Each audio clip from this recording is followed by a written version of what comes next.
Ancient mathematicians didn't invent algebra using letters and equations.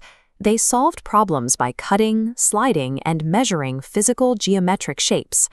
Look at these 4 shapes: a red square, a blue square, and 2 rectangles.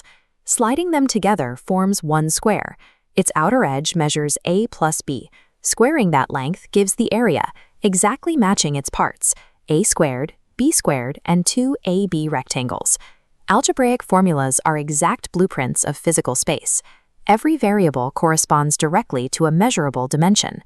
This textbook page shows how standard multiplication maps onto the shapes we just built. Multiplying the binomials step by step gives A times A plus B times A plus A times B plus B times B. Those 4 terms are the exact areas of our puzzle pieces.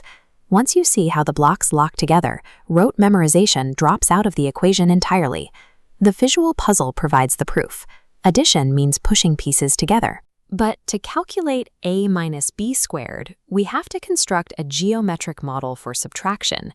This diagram starts with a large A squared block.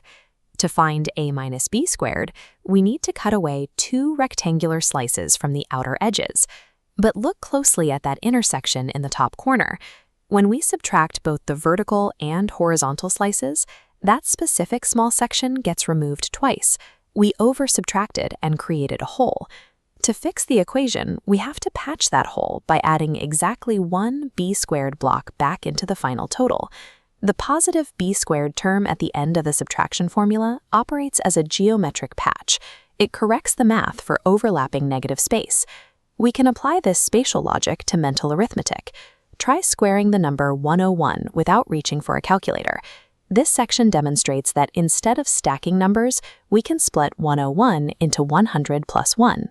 Plugging that into our addition formula gives us 100 squared plus 2 times 100 times 1 plus 1 squared. The math instantly resolves to 10,201. Shifting the calculation into an algebraic identity replaces tedious multiplication with simple addition. Now consider a third configuration, taking a large square and cleanly cutting a smaller square completely out of its corner, leaving us with A squared minus B squared. This sequence shows the remaining L-shaped area sliced diagonally, with the bottom piece rotated to interlock with the top. The result is a perfect rectangle. Its total length is A plus B, and width is A minus B. Algebraic factoring is a process of physically rearranging awkward geometric cutouts until they form a shape with easily measurable sides. Let's test this geometric rule with 78 squared minus 22 squared. As this sequence shows, if we apply the rectangle boundaries, 78 plus 22 is 100, 78 minus 22 is 56. Multiply them together, and the answer is instantly 5600. Memorizing strings of text demands blind trust. Translating numbers into geometric puzzle pieces turns abstract equations into